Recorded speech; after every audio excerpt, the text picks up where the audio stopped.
How do you take advantage of Luke Kornet not being a three-point shooter? Celtics showed how on this play, and it got Derrick White an easy layup. Let's take a closer look. Because Luke isn't a big three-point threat, Wendell Carter Jr. is sagging deep and not really paying attention to him up above the three-point line. So the first thing he does is set a pick for Jason Tatum. This is basically a sacrificial cut, but it has meaning here. They're not trying to get Jason the ball with this screen, but what they are trying to do is get Franz Wagner to chase, which means Wendell Carter Jr. has to check Tatum on his way through. He has to account for Tatum, so he's not just letting Tatum get a free run. That brings Wendell Carter Jr. deeper into the paint.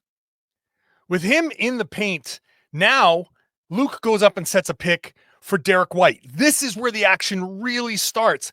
With Tatum occupying a little bit of Wendell Carter Jr.'s attention and dragging him deeper below the free throw line, that pick and that angle of that pick now frees up Derrick White to come over the top.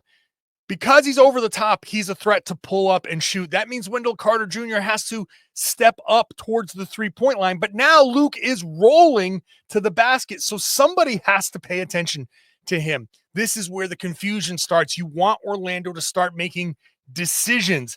As Luke rolls, now Wendell Carter Jr. has to make a decision. Where do I go? Do I take away the lob threat because we've seen Luke catch lobs? Do I go over and take away the layup because Derrick White might get a layup here? He makes the decision to go to Luke Kornet because Orlando's plan is to stay home on your guy and not allow passing. They do not want the Celtics to rack up a bunch of assists. So he goes to his guy and he leaves Derrick White basically all alone to get a layup. It all happened because of that first pick that sprung Jason Tatum to make that cut, essentially a sacrificial cut, but it got the defense moving in a direction that they really didn't want to move.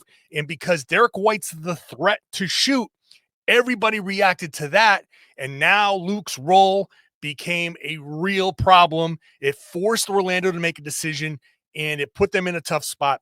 Great play call. Part of how the Celtics can actually break through a very tough Orlando defense. I broke down a lot of this defense and how the Celtics are trying to break through on Boston Sports Journal, so go check that out.